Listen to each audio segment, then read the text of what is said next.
जय श्री हरि। आप सभी श्रद्धालु जनों का हार्दिक स्वागत है हमारे पावन आध्यात्मिक चैनल पर। आज हम शुरू करने जा रहे हैं ज्येष्ठ माह की कथा, अध्याय 1।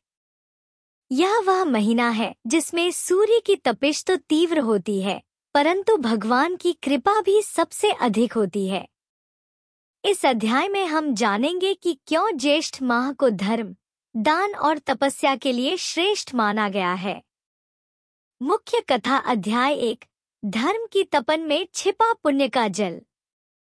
पुराणों में वर्णन आता है कि एक बार युधिष्ठिर ने भगवान श्री कृष्ण से प्रश्न किया, हे माधव, ऐसा कौन सा महीना है जिसमें थोड़ा सा पुण्य भी कई गुना फल देता है?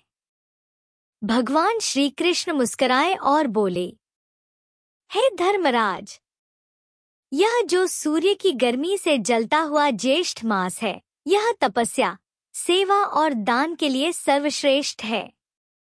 भगवान ने कहा, जो मनुष्य इस माह में प्यासे को जल पिलाता है, उसे वैसा ही फल प्राप्त होता है जैसे गंगा स्नान का।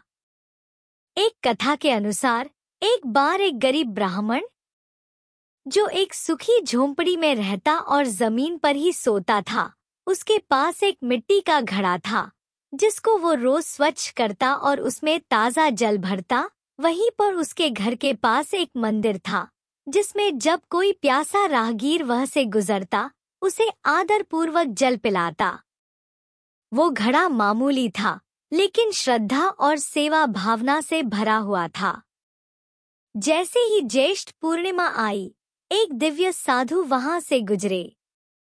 जल पीने के बाद उन्होंने ब्राह्मण से कहा, तुम्हारा यह छोटा सा जलदान स्वर्ग में तुम्हारे लिए अमृत कलश का कारण बनेगा। वह ब्राह्मण हतप्रभ रह गया और उसके आंसू बह निकले। यह दिखाता है कि ज्येष्ठ माह में किया गया छोटा सा पुण्य भी अतुलनीय फल देता है। ज्येष्ठ माह का विशेष संदेश।